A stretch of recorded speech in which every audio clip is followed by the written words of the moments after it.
뵙게 돼서 반갑고요. 옆에 계신 분하고 우리 이야기 한번 합시다.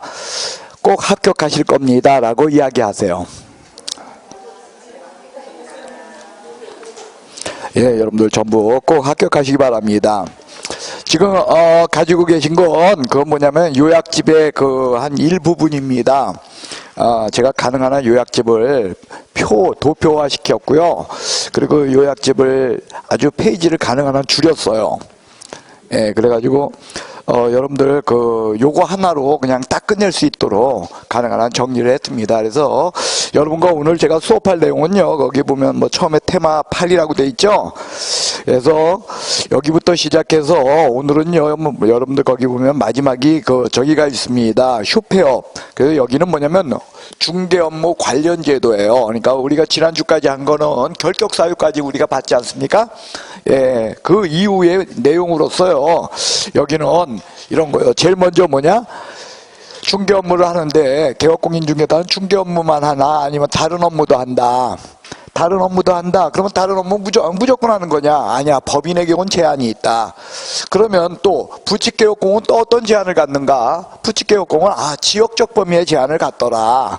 예, 그 외에 중개 대상물 그 범위에 대한 제한은 별도로 또 없는가? 뭐 이런 문제를 거기 개업공인중개사의 업무 범위라고 하는 측면에서 다루는 거고요. 그 다음에 이제 18페이지를 보시면은요, 거기에는요, 이제 고용인 제도가 있어요. 그 고용인 제도에서 여러분과 제가 다루는 것은요, 고용인은 소속공인중개사와 중개보조원인데, 일단 법인의 임사원으로서의 소속공인중개사 중개보조원하고는 좀 구별되고, 그리고 이 고용인의 업무상 행위가 개업공인중개사에게 어떠한 영향을 미치고, 그리고 고용인의 소속과 중개보조원의 업무의 차이는 어떤 것이 있는가, 이런 것들을 갖다가 여러분들 거기서 다루는 겁니다. 그 다음에 20페이지를 보면은 중개사무소에 대한 게 적혀 있죠. 여러분들 그 중개사무소에 대한 거는 사무소의 일반 원칙, 그리고 사무소 이전에 관한 문제, 그리고 거기에 보면 공동사무소와 법인의 분사무소 제도가 다뤄지고 있고요. 그 다음에 테마 11 하면은 거기는 뭐냐면 업무의 출발로서의 인장 등록이라고 하는 인장 등록에 관한 내용들이 거기서 다루어지고 있습니다. 그래서 인장 등록은요, 어떤 식으로 이루어지는가, 뭐 이런 것들을 거기서 다루고, 그리고 마지막으로 업무의 끝, 휴폐업에 관한, 휴폐업 신고에 관한 것이고, 그리고 이제 휴업과 업무정지에 있어서의 기본적인 차이점이 시험에서 나올 적에 여러분들이 틀리지 않고 맞춥시다. 이게 오늘 수업 내용이고요. 오늘 여러분과 제가 여기에 대해서 이제 이끌어갈 그런 목표입니다. 자, 일단요, 전부 17페이지를 펼쳐보시기 바랍니다. 17페이지를 보시면은요, 제일 먼저 뭐냐? 지역적 범위의 제한과 그 다음에 14조에 의한 겸업 제한, 그리고 종별 제한, 종별에 따른 중개대상물의 제한, 요 세 가지로 제한의 문제는 다뤄지고 있다는 거예요. 일단요, 지역적 범위의 제한을 보면 중개법인과 공인중개사인 개업공인중개사의 경우는 전국이다. 그러나 부칙개업공인중개사, 사무소가 속한 시군구요, 시도요, 예, 사무소가 속한 시도로 제한되고, 요 지역적 범위 위반, 요거는 업무정지 사유라는 거예요. 뭐요? 예, 거기 보면 업무정지, 그래, 위반 시 업무정지 이렇게 돼 있어요.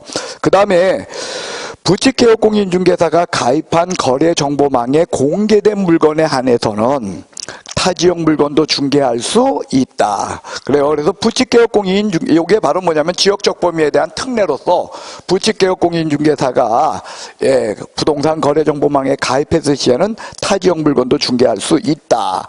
단 그렇다고 해가지고 부칙개업공인중개사의 업무의 지역적 범위가 전국으로 확대됐다 이렇게 말할 수는 없다라는 거야. 왜? 그 정보망에 공개된 물건에 한해서만 요게 제한을 받고 있기 때문입니다.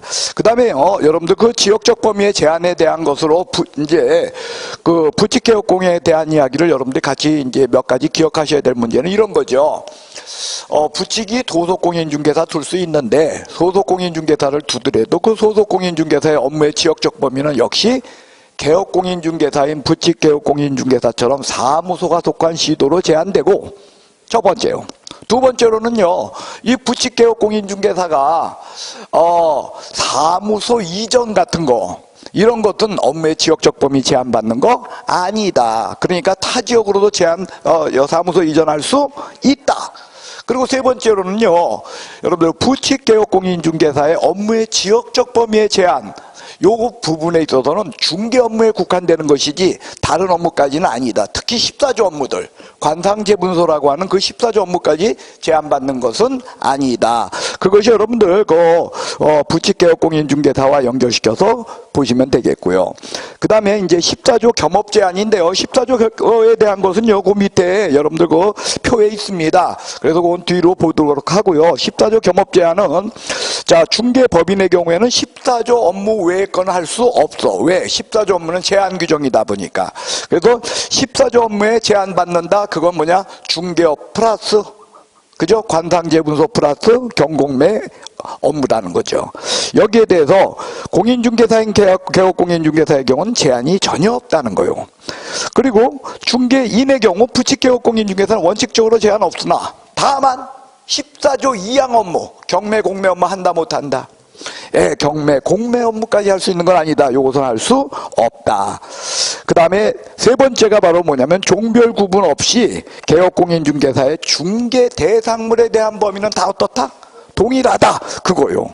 그래서 종별 없이 제한 없다. 다만 특수법인이 예외야.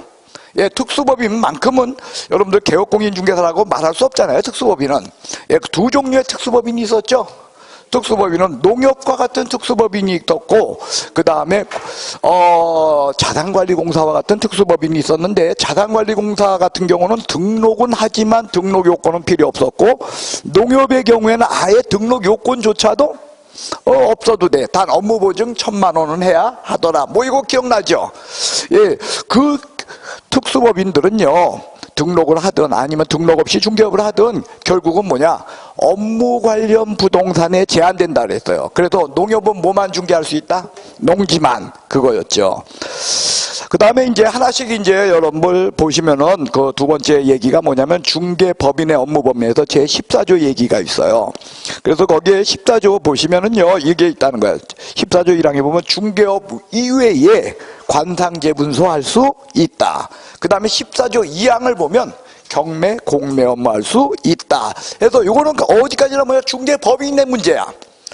중개법인의 경우. 그래요. 그래서 여러분들 거기 보시면 중개업 외에 할 수 있는 업무들, 관상제분소. 첫 번째 관리대행이야. 두 번째 뭐요?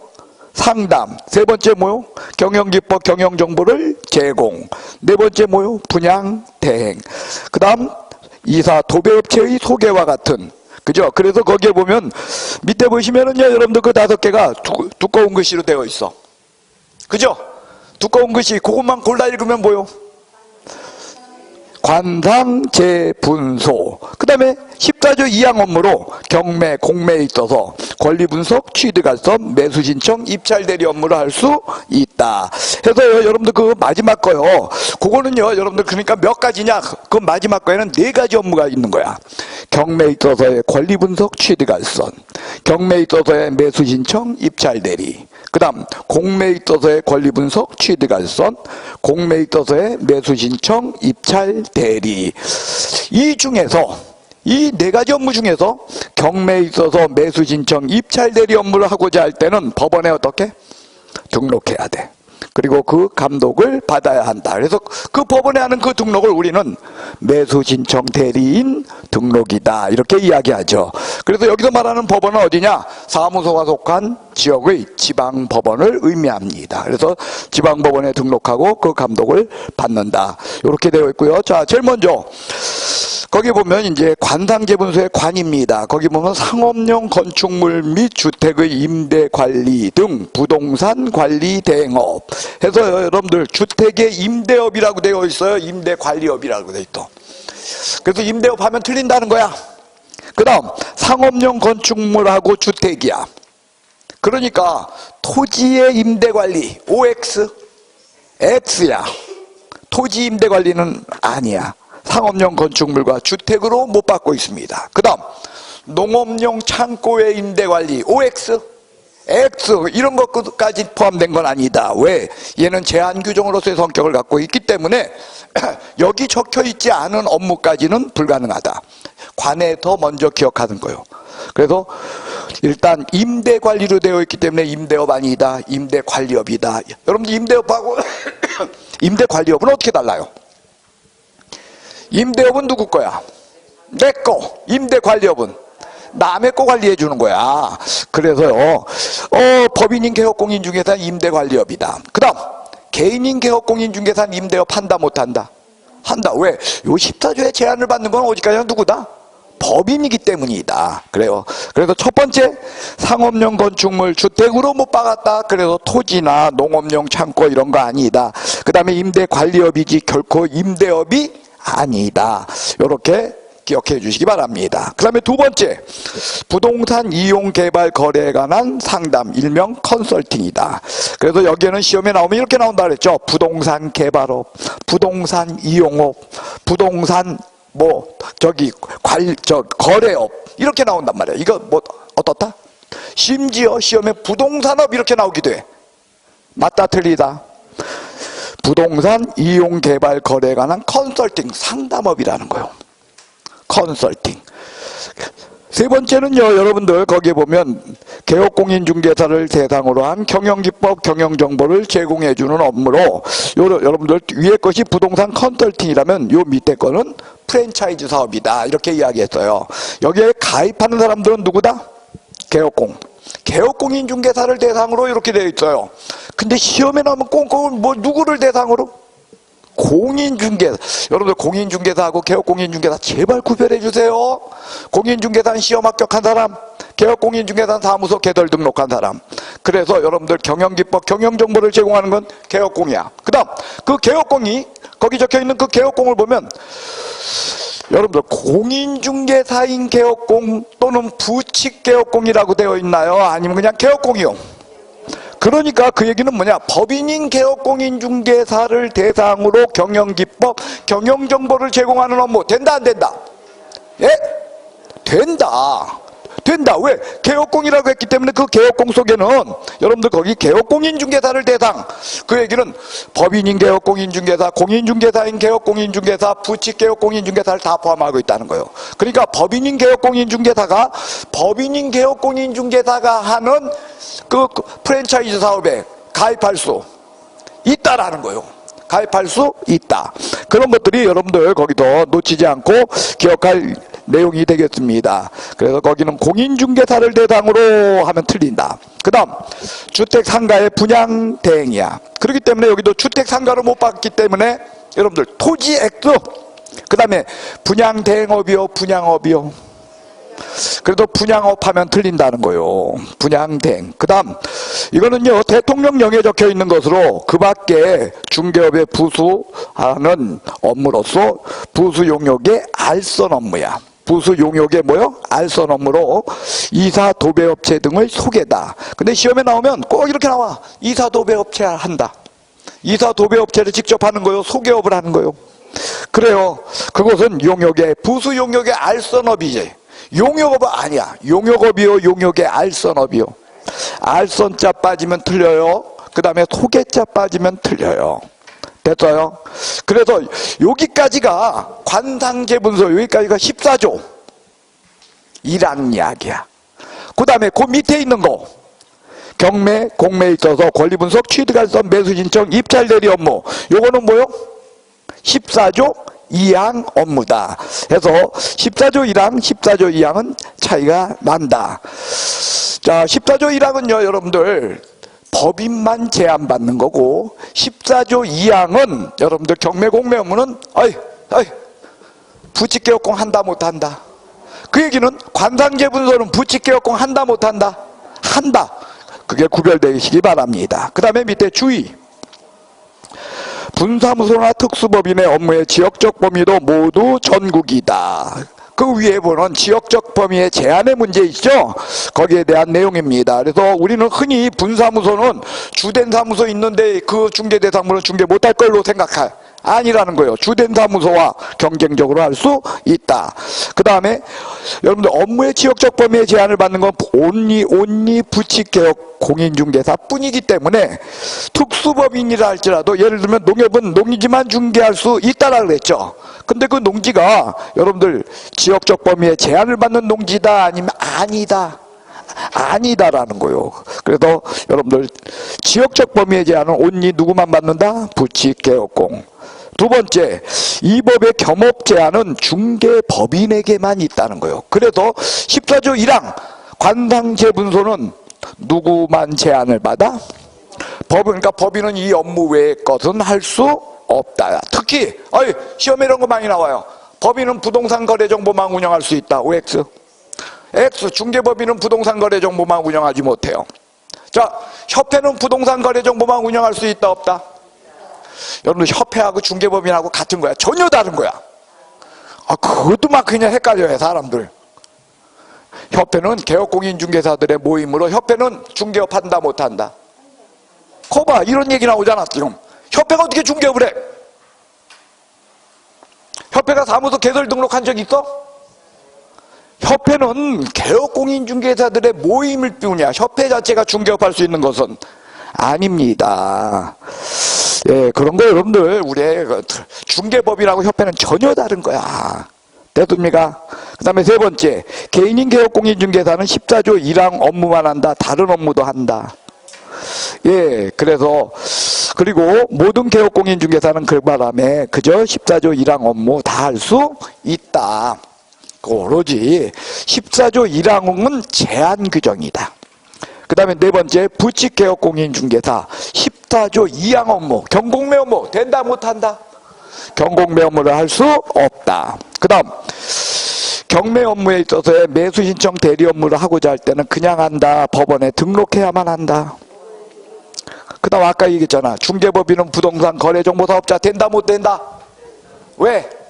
없어. 협회는? 그런 걸 틀려. 됐어요? 그 다음 요거 특수법인 14조 1항 특수법인 한다 못한다? 예? 못해. 특수법인. 왜? 특수법인의 뜻이 뭐라 그랬어요? 개별법에 의해 중개업하는 거 허용된 법인이야. 개별법에 의해서 뭐 할 수 있어?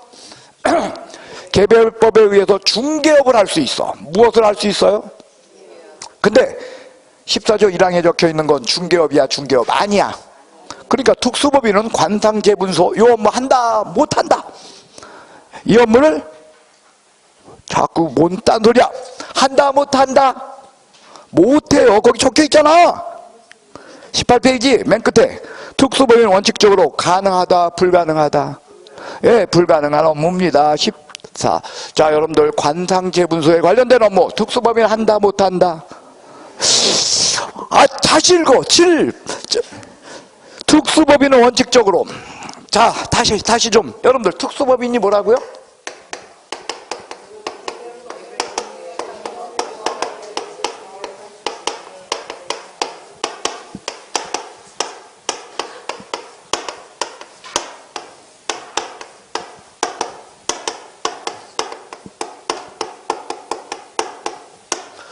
개별법에 의해서 중개업을 할 수 있는 자야. 뭐 할 수 있는 자? 근데 지금 14조 1항 관상제분소는 중개업이다 아니다?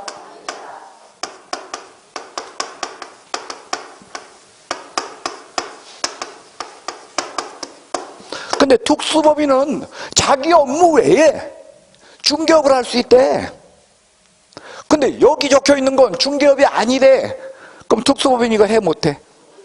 이거 특수법인은 못한다는 거예요. 그래서 요거 관상제분소 특수법인 어떻다? 일반인은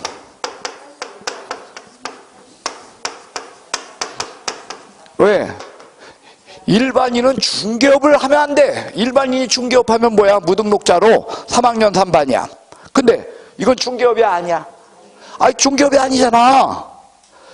이게 중개업이 아니라서 일반인은 해도 걸리지 않고 특수법인은 요게 중개업이 아니라서 중개업 할 수 있는데 이건 중개업이 아니다 보니까 할 수 이렇게 된다는 거요. 우리 구별할 수 있나요? 예, 그 다음에 거기에 보시면은 여러분들 특수법인 정리해놨어요. 농업협동조합과 한국자산관리공사. 근데 농업협동조합은 등록을 요한다, 등록 없다. 근데 자산관리공사는 등록을 해야 한다. 그게 차용이에요. 근데 둘 다 농협은요, 여러분들 등록할 필요가 없으니까 등록 기준이 불필요해요. 자산관리공사는 등록은 해야 되지만 등록 기준을 갖춰야 된다, 갖출 필요 없다. 그래요. 자산관리공사는요, 등록 없이도 중개업할 수 있는 자야. 뭐 없이도? 예, 죄송합니다. 등록은 요하는데 등록 기준을 안 보는 거예요. 여러분들 등록 기준, 등록 요건이 뭐요? 자, 이런 거요. 여러분들 자본금 5천만 원 이상의 상법, 그 다음에 협동조합 기본법상 법인 또는 조합이어야 한다. 단 이때 사회적 협동조합은 어떻다? 제외된다. 그거였고요. 그 다음에 14조 업무만을 목적으로 설립된 법인이어야 한다. 그 다음에 대표가 공인중개사, 임사원의 3분의 1 이상 공인중개사이어야 한다. 그 다음 임사원 전원의 실무교육을 받아야 한다. 사무소 확보. 근데 이런 거 필요하다? 전혀 필요 없다. 전혀 필요 없다는 거예요. 이런 게. 됐습니까?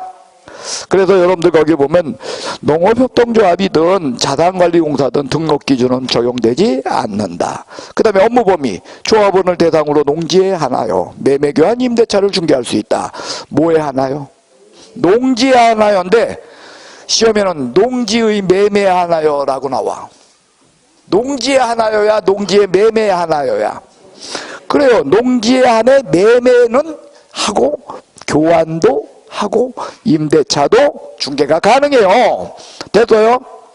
그 다음 자산관리공사 비업무용 부동산 관리 매각 그리고 매매를 요걸 중개할 수 있다. 그래서 여러분들 여기 뭐냐면은 자산관리공사는 비업무용 부동산, 이게 뭐냐면 은행에서 경매 받아가지고서 나온 땅이야.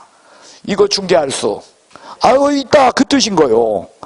그 다음에 업무보증금액, 지역농업협동조합 얼마요? 1,000만 원 이상. 자산관리공사는 법인이기 때문에 얼마를 요한다? 농협만 예외라. 농협만 1,000만 원이다. 됐어요? 그 다음에 여러분들 여기 저기 같은 경우 특수법인도 종별에 따른 중개대상물의 범위, 그죠? 특수법인만큼은 어떻다? 업무 관련 부동산으로 제한돼. 그래서 농지만. 그 다음에 여러분들 지역적 범위. 여러분들 지역적 범위 제한 받아 안 받아? 지역적 범위 특수법인도 받는 거 없다라는 거. 누구만 받아? 예, 부칙개업공. 그게 여러분들 특수법인에 관해서 기억할 얘기입니다. 자, 정리합시다. 여러분들 우리가 업무 범위에서 본 것이 뭡니까? 제일 먼저 지역 범위의 제한, 두 번째 종별에 대한 제한, 세 번째 14조 제한. 요 세 가지를 봤다는 거예요. 자, 지역적 범위의 제한. 누구만? 부칙만. 종별에 따른 중개대상물의 범위의 제한은 원칙적으로 없으나 누구만? 14조 제한은 이렇게 되어 있다는 거예요. 됐어요? 그런데 이제 여기다 살을 붙이자는 거야. 자, 지역적 범위의 제한, 부칙개업공인중개사 지역적 범위의 제한. 살 붙이면, 자, 부동산 거래정보망에 가입한 경우 그 정보망에 공개된 물건에 한해선 타지역 물건도 중개할 수? 그거 떠올라야 돼. 그리고 부칙의 소속공인중개사도 지역적 범위의 제한을 받는다. 타지역으로 사무소 이전한다 못한다? 그러기 떠올라줘야 돼. 됐어요? 단 타지역으로 이전하게 되면 우리 맨날 하는 거야. 자, 남양주에 있는 개업공 부칙이 춘천으로 이전했어. 그럼 이전하기 전에 어디 거 중개하다가? 남양주면 틀린다 그랬지? 경기도 거 중개하다가 춘천으로 이전한 그 순간 그 뒤부터는 어디 거? 강원도 거를 중개한다. 그게 사무소가 속한 시도의 문제였어요. 됐어요? 예, 그리고 다른 업무도 제한받는다. 다른 업무는 제한받지 않는다. 그러니까 관상재분소 업무 할 적에 제한받지. 그리고 부칙은 경매 공매 업무 한다 못한다? 관상제 분서는 그거야. 그 다음에 특수법인 종별에 대한 그거 제한. 다른 개업 공인중개사들 없는데 특수법인은 이거 업무 관련 부동산으로 어떻다? 그걸로 한정된다는 거야. 그래 놓다 보니까 모든 토지 건축물, 그 밖에 토지 정착물, 임목 공장재단, 광업재단을 다 중개할 수 있는 것은 아니다. 그 뜻인 거야. 그 다음에 14조는 14조 1항과 2항으로 이루어져서 1항은 법인은 요 업무와 2항 업무, 요거는 이렇게 두 가지만 어떻다? 그래서 여기다 플러스 중개업 해서 법인의 경우는 중개업, 그 다음에 관상재분소, 경매, 공매 업무 요것만 한다. 법인은 그 이상의 업무를 할 수 있는 것은 그 다음에 14조 1항은 법인만 제한을 받아. 그렇기 때문에 얘는 요것만 하지만 공인중개사인 개업공인중개사와 부칙개업공인중개사는 요 업무도 하고 다른 업무도 할 수 있다. 그런데 14조 2항은 요거는 부칙개업공인중개사 할 수 없다. 그거였어요. 그 다음 요거는 중개업 외에야. 중개업이 아니기 때문에 일반인. 그런데 요거는 일반인. 요거 못해. 부칙도 못하는데 일반인 못해. 그 다음에 요거 중개업이 아니기 때문에 특수법인은 할 수. 특별히 중개업하는 걸 허용했지 이 업무 하는 것까지 허용한 것은 아니다. 그래서 할 수 없다. 됐어요? 그 다음 특수법인에 대한 용어 정의. 특수법인을 정리해 놨다는 거예요.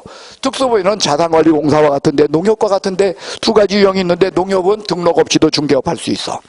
자산관리공사는 등록을 요한다. 근데 둘 다 등록 기준, 등록 요건을 보는 것은 아니다. 그거였죠. 그리고 자산관리공사는 업무보증 얼마 하고 2억 원 이상. 농협은 여기서 1,000만 원의 업무보증을 설정해야 되는 건 오직 농협이에요.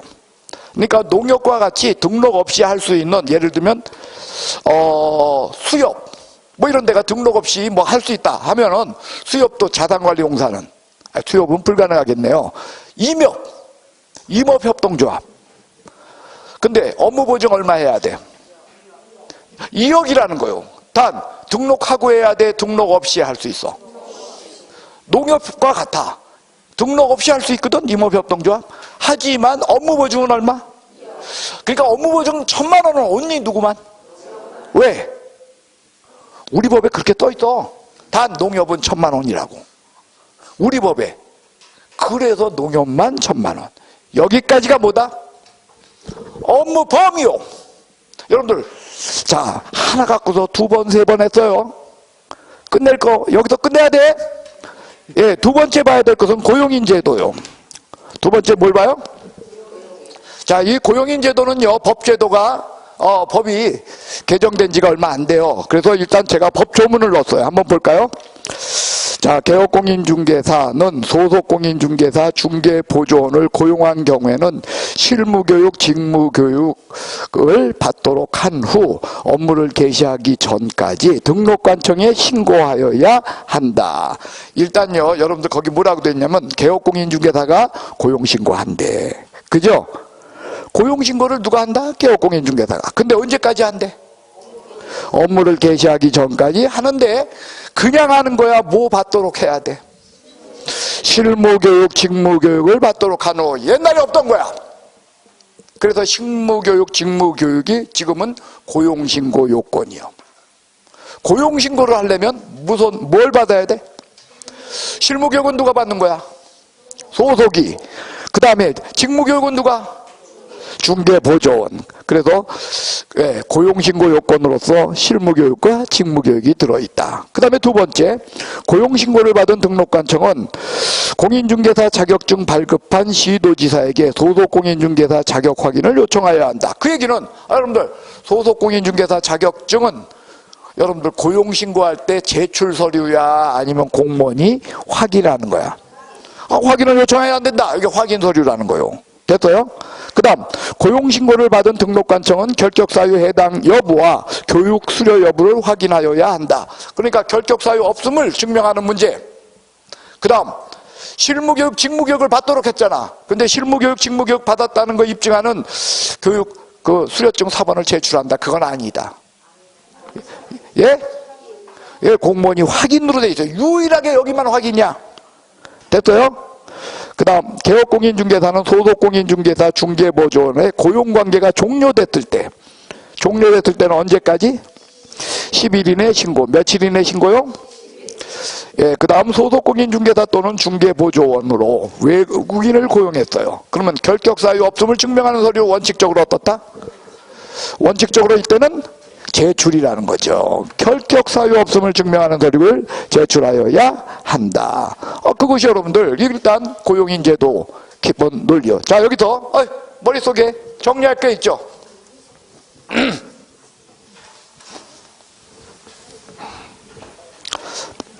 네. 자, 여러분들 자격증에 관한 거요. 자격증에 관한 거 등록 신청 시에는 어떻게 되는 거요?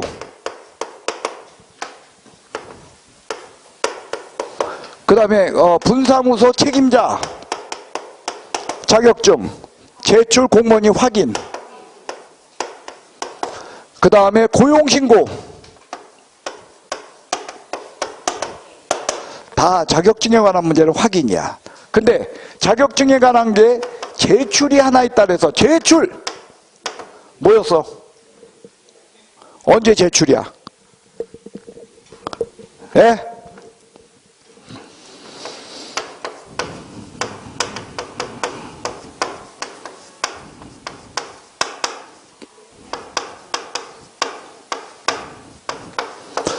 부동산 거래정보망 지정 요건에 있어서 지정 요건이 여러분들 뭔지 기억나셔요? 예? 전제가 뭐요?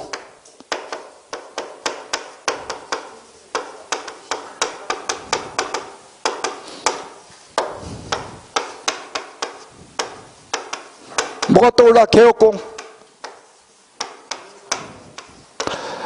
500명 이상이 가입하되 2개 이상 시도해서 각 30명 이상 가입할 것을 요한다. 이거였어요. 세 번째는 뭐요? 이게 가입 요건인데 세 번째는 인적 요건. 무슨 요건? 예, 인적 요건으로 뭐가 있었죠?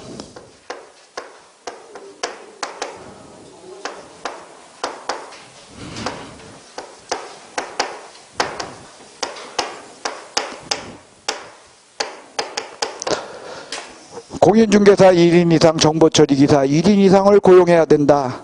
네 번째로 물적 요건으로 국토교통부 장관이 정하는 용량과 성능을 갖춘 컴퓨터망을 요한다.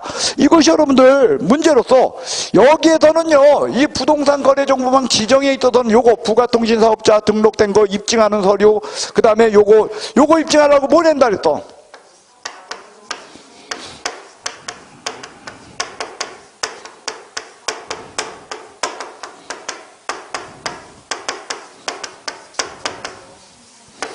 등록증 4번과 가입이용 신청서를 제출한다. 이렇게 했잖아. 그 다음에 이건 뭐야?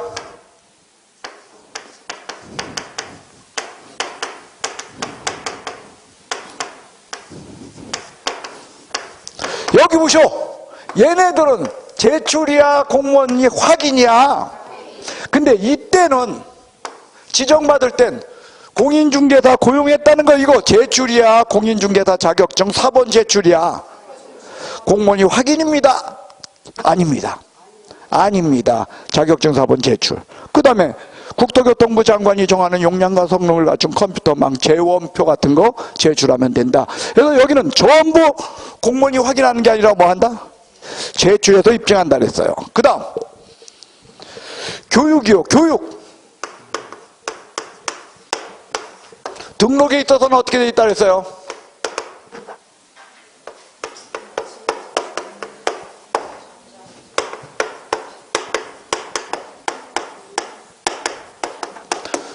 원칙 어떻게 하는 거야? 그러니까 뭘 제출해? 실무교육 수료증 4번을 제출해. 단 전자적 처리가 가능한 방법에 의할 적에는 그러하지. 그 다음에 분신할 때는 어떻게 됐어? 여긴 제출로 되어 있어. 근데 여기 고용 신고할 때는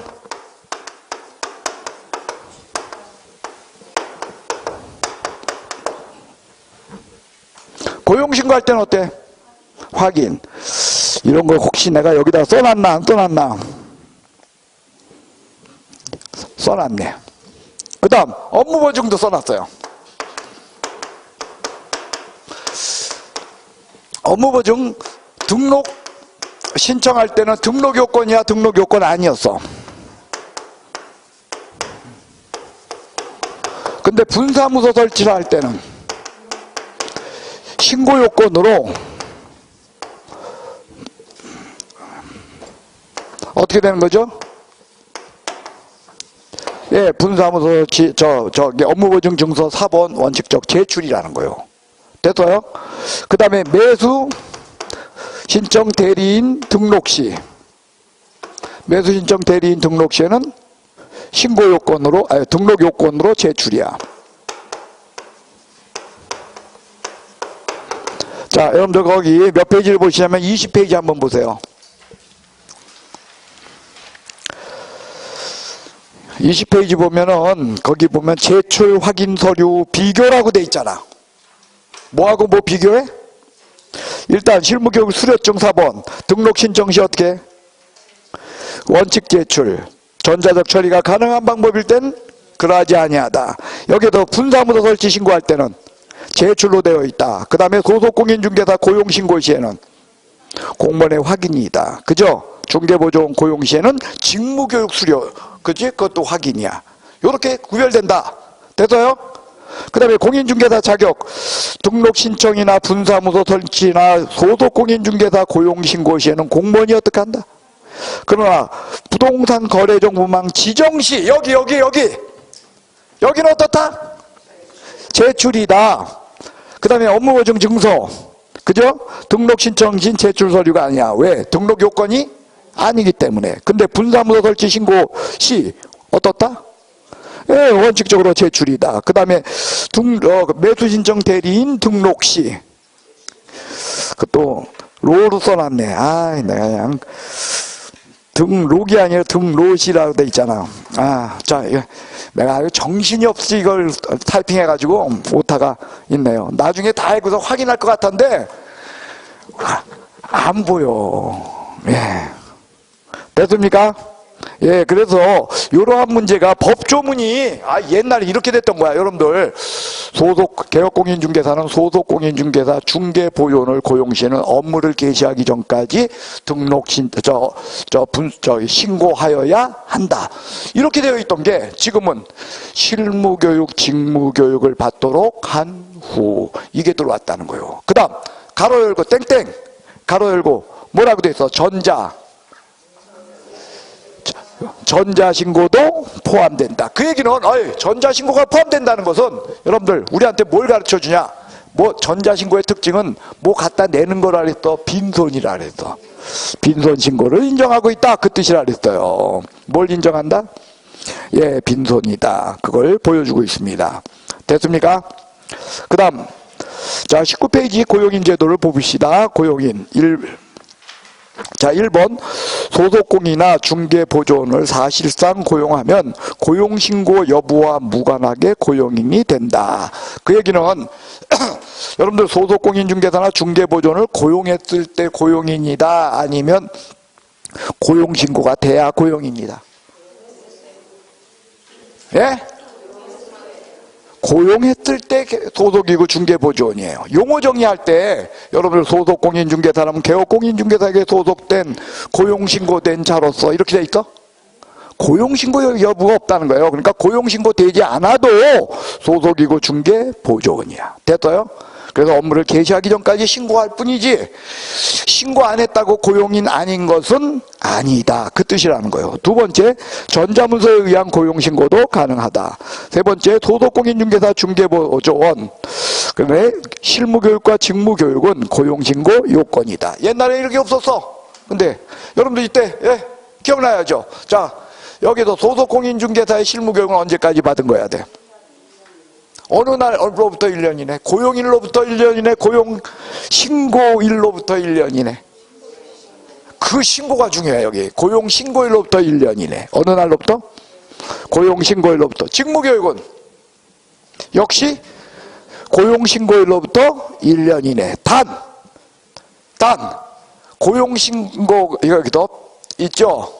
저기가 그 놀았던 기간이, 그러니까 고용관계 종료일로부터 1년 이내의 재취업의 경우에는 그때는 요 실무교육, 직무교육 받아야 된다. 안 받아도 된다. 예, 안 받아도 무방하다. 그거였죠. 그 다음 네 번째 자격증, 그 다음에 교육수료 여부, 결격사유 다 공무원이 뭐야?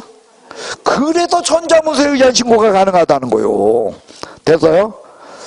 그 다음에 소속공인중개사 중개보조원으로 외국인을 고용했어. 그때는 결격사유 없음을 증명하는 서류 어때? 제출이고, 단 그 외국인이 아포스티의 협약국가의 국민일적에 그래요. 아포스티 협약국가임을 입증하는 서류 제출하면 된다. 그거였죠.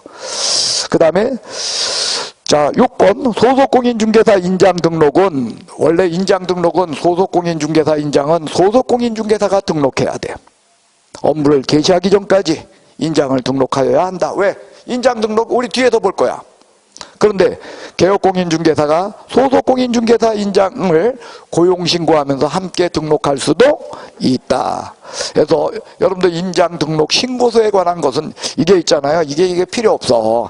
요약지 그 두 개는요, 제가 저기 다 넣어놨어. 서식을. 그 서식을 다 넣어놨는데 그래봤자 페이지 130페이지야. 요렇게 얇게 만들었어요. 되게 짧게. 자, 그래서 여러분들 거기 그거 같이 나중에 나온 다음에 우리 보면서 하도록 합시다. 그 다음 소속공인중개사와 중개보조원을 비교했죠. 자, 여러분들 이거 이때 되면 또 한다 그랬어. 언제 또 수업했어요? 근데 전전주에도 수업했어. 근데 오늘 또 하는 거야. 자, 일단 소속공인중개사 중개보조원. 자 보지 말고 여러분 한번 대답해 보세요. 자, 소속공인중개사 중개보, 자, 업무를 수행할 수 있는 자. 중개보조원은 단순 업무 보조. 그러면 소속공은 업무 보조도 한다 못한다? 그거야. 일단 업무에 있어도 차이나. 그 다음 여러분들 인장등록 소속공인중개사 해야 한다. 근데 중개보조원은 그 다음 신의성실 품위유지 의무 소속공인중개사 있다. 중개보조원 비밀준수 의무는 둘 다 있고 그건 차이가 없다는 거죠. 그죠? 그 다음 확인설명 성정근, 성실 정확하게 근거자료를 제시하여, 그게 성정근이야. 소속공인중개사 확인설명 할 수 있다. 중개보조원 할 수 없다. 그 다음에 당해 업무를 수행한 소속공인중개사 확인설명서와 거래계약서에 서명 및 날인 의무 있다. 근데 중개보조원은 서명 및 날인 의무가 없다. 그거였잖아요. 그 다음 부동산 거래 신고, 부동산 거래 신고를 하는 건 반드시 개업공인중개사가 해야만 해요. 근데 그 신고서를 제출하는 것을 소속한테 대행시킬 수, 중개보조원은 대행할 수 없다. 그거였죠. 그 다음 소속공인중개사는 무슨 교육을 받아? 그리고 2년마다 한 번씩. 그래요. 근데 중개보조원은 무슨 교육을 받아? 그렇죠. 직무교육. 그래서 실무교육과 연수교육의 대상이다, 소속은. 근데 중개보조원은 뭐다? 그 다음 소속은 보고하게 하거나 자료 제출 그 밖에 필요한 명령, 공무원으로 하여금 출입하여 조사, 검사하게 할 수 있다. 즉 감독상 명령의 대상이다. 행정처분 때문에. 근데 중개보조원은 감독상 명령의 대상이다, 아니다? 예, 요런 것들이 차이점. 그거 적어놓은 거야. 한번 볼까요? 차이점. 자격 유무, 업무 범위, 서명 및 날인, 인장 등록, 신의 성실, 품위유지, 부동산 거래 신고서 제출 대행, 확인 설명서 작성, 거래 계약서 작성, 그 다음에 감독상 명령, 그 다음에 행정처분, 교육, 이런 거 적혀 있어. 그럼 같은 점은 뭐냐? 19페이지 같은 점 맨 위에 자, 일단 둘 다 고용 시에는 업무 개시 전까지 신고하고 고용관계 종료 시에는 종료일로부터 10일 이내 신고한다는 신고에 있어서 차이가 없다. 그죠? 두 번째로는 금지행위, 비밀준수 의무, 결격사유, 이중소득 금지, 거래사고 예방을 위한 교육, 행정형벌 이런 데 있어서는 차이가 없다. 그래요. 그래서 금지행위는 여러분들 개업공인중개사 등의 의무야. 비밀준수 의무는 개업공인중개사 등, 결격사유도 개업공인중개사 등의 결격사유야. 그 다음에 이중등록, 이중사무소는 개업공인만의 문제지만 이중소득만큼은 개업공, 소속공, 중개보조원 다 하면 안 돼. 그 다음에 거래사고 예방을 위한 교육 이렇게 돼 있어요. 거래사고 예방을 위한 경우 교육, 개업공인중개 국토교통부 장관, 시도지사, 등록관청은 개업공인중개사, 소속공인중개사, 중개보조원 등에 대하여 거래사고 예방을 위한 교육을 실시할 수 있다. 그래요. 그러니까 국토교통부 장관, 시도지사, 등록관청이 다 거래사고 예방을 위한 교육을 할 수 있고요. 그리고 그 대상자는 누구다? 예, 다 그래요. 개, 소, 모, 전원 다이다. 그 다음에 행정형벌 1학년 1반, 3학년 3반 이런 것들 중개보조원이 이중소속하게 되면 1학년 1반 소속이 이중소속해도 다 같다는 거예요. 그 다음에 소속이 금지행위를 저지르도 중개보조원이 금지행위를 저질러도 다 행정형벌 대상이다. 그런 내용이 바로 거기 이야기입니다. 그 다음 20페이지. 자, 14조 2항 얘기, 10조 2항 얘기죠. 고용인의 업무상 행위는 그를 고용한 개업공인중개사의 행위로 본다. 본다라는 말이 지닌 의미가 뭐냐? 첫째로 민사상 책임진다. 그죠? 예. 그리고 행정상 책임도 진다. 근데 형사상 책임까지 지는 것은 그 얘기는 뭐냐? 개공의 책임이야. 그 가운데 개공의 책임을 원하는 거예요. 일단요, 고용인의 업무상 행위는 개업공인중개사 행위로 본다 할 때 그 업무상 행위 줄 쳤어요? 거기다 써야죠. 업무상 행위가 무엇인가는 밀접설 객관설에 의하여 판단한다. 뭐에 의해서 판단해? 밀접설 객관설에 의해서 업무상 행위 여부 판단한다. 그래서 그렇죠. 업무 행위 자체가 아니라 할지라도 업무 행위와 밀접한 연관관계를 가지고 있는 행위, 그 업무상 행위로 본다라는 거예요. 그 다음 객관설에 의해서 판단한다는 것은 행위자의 주관적 의사가 아닌 객관적 정황에 의해서 밀접 정도를 판단한다. 그런 뜻이에요. 그래서 밀접설 객관설에 의해서 업무상 행위 여부가 판단되고, 그 다음에 자 거기 보면 고용인의 책임은 민사책임, 고용인은 기본적으로 고의과실 책임이다. 그러나 개업공인중개사가 고용인의 잘못으로 말미암아 책임지는 그 책임이 바로 무과실 책임이다. 개업공인중개사가 무과실 책임이고 그 책임의 성격은 부진적 연대채무 관계에 놓인다. 그래서 부진적 연대채무 관계에 놓인다는 말이 두 가지 뜻으로 기억하라 그랬어요. 선택적 중루적으로 손해배상 청구할 수, 그러니까 개업공인중개사한테 그러니까 소속한테 반드시 또는 중개보조원한테 반드시 잘못을 저지른 그 사람한테 먼저 손해배상 청구한 다음에 개업공인중개사한테 청구해야 된다. 아니면 두 사람한테 아무한테나 해도 된다. 그게 선택적. 그 다음에 두 사람한테 동시에 청구해도 상관. 그게 중로적이야. 그리고 얘는요, 연대채무적 성격이라 할지라도 그 기본은 뭐냐? 보증이야. 그러니까 구상권 행사할 수. 즉 개업공인중개사가 대신 갚아준 다음에 소속이나 중개보조한테 요 얘기할 수 있다는 거야. 봉급에서 깔 거야. 된다 안 된다? 구상권 행사가 가능하다. 그것이 여러분들 거기 부진적 연대채무 얘기야. 그 다음에 행정책임으로 고용인이 잘못하게 되면 이제 그 고용인은 소속이라면 행정처분 받을 수 있는 게 뭐 자격정지 같은 거고, 개업공인중개사의 경우에는요 이때 책임 뭐냐? 등록이 취소되거나 업무정지 처분을 받을 수 있다. 그래서 업무정지 또는 등록 취소. 그리고 이거는요 개업공인중개사가 지가 책임지는 거야. 본다라는 규정에 의해서 자기 책임이 아닌 대신 책임져 주는 거야. 그 성격은 그렇다는 거예요. 근데 형사상 책임, 고용인 잘못하면 고용인이 징역벌금 받아. 근데 개업공인중개사까지 징역벌금 받는 것은 아니다. 그러나 뭐에 의해서? 양벌 규정에 의해서 고용인이 징역 또는 벌금형을 처하게 되면 개업공인중개사는 해당 조, 그 조에 적혀있는 무엇으로? 벌금형으로 처벌된다. 그죠? 단 그 벌금이 300만 원 넘었다 할지라도 결격사유다. 결격사유인 것은 아니다. 그리고 이때는 벌금 반드시 낸다. 주의와 감독을 게을리하지 아니한 경우는 그러하지 아니하다는 특례가 있다. 예, 그게 입증책임, 전환책임의 문제다. 이것이 민사책임에는 없고, 즉 여러분들 어디에만? 민사책임은 부진적 연대채무래잖아. 그죠? 무과실 책임이래잖아. 민사책임은. 그죠? 개업공인중개사 민사책임은 뭐야? 무과실 책임이기 때문에 내가 주의와 감독을 철저히 했다 이런 걸 입증해도 책임을 면할 수. 그러니까 손해배상 해야 돼. 그런 문제라는 거예요. 됐어요? 예, 여기까지가 뭐의 문제다? 고용인. 자, 그러니까 고용인 제도는요, 여러분들 이렇게 하라는 거야. 고용인 신고제도를 기억하셔야 돼요. 뭘 기억해? 두 번째로 고용인의 엄상행위는 개업공인중개사 행위로 본다라는 그 조항이 익숙해져야 돼. 세 번째로 소속과 중개보조는 어떻게? 비교할 줄 아셔야 돼. 이게 여러분들 우리가 고용인 제도에서 다루는 내용이에요. 자, 고생하셨습니다. 잠깐 쉬도록 하겠습니다.